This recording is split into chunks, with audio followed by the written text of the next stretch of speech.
ចាជំរាបសួរខ្ញុំឈ្មោះលៀងចេញលេងខ្ញុំជាអាជីវករលក់នៅផ្សារជនបទខ្មែរយើងមានទីតាំងនៅបូរីពេញហួតបឹងស្នោគម្រោង7នៅលើផ្លូវ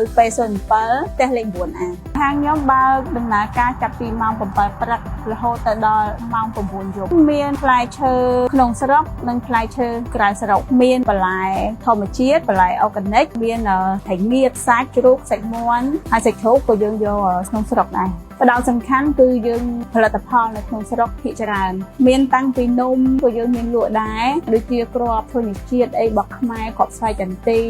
មានគ្រាប់សណ្ដែកឲ្យតែផលិតផលរបស់ខ្មែរផ្លែឈើដែលអតិថិជនគាត់គ្រប់គ្រងច្រើនជាងគេគឺផ្លែឈើក្នុងស្រុកជាពិសេសគឺផ្លែឈើតាមរដូវកាលហើយបន្លែក៏ភ្ញៀវគាត់គ្រប់គ្រងច្រើនដែរដោយសារតែយើងផ្ដោតសំខាន់ទៅលើបន្លែអូร์ហ្គានិកគឺជាការដាំរបស់កសិករផ្ទាល់ភ្ញៀវជាទូទៅភាគច្រើនគឺគាត់ទូទាត់តាម KXQR Esilida ខ្ញុំប្រើប្រាស់ Esilida KXQR នោះយូរឆ្នាំហើយការប្រើប្រាស់ Esilida មានភាពងាយស្រួលទាន់សម័យរហ័សទាន់ចិត្តហើយមានសុវត្ថិភាពភ្ញៀវភាគច្រើនដែលមកទិញនៅហាងរបស់ខ្ញុំគាត់ទូទាត់តាមរយៈ KXQR របស់ Esilida ទូទាត់កាន់តែច្រើនយើងនឹងទទួលបានអត្ថប្រយោជន៍ត្រឡប់ទៅវិញកាន់តែច្រើនរៀងរាល់ថ្ងៃជម្រាបលា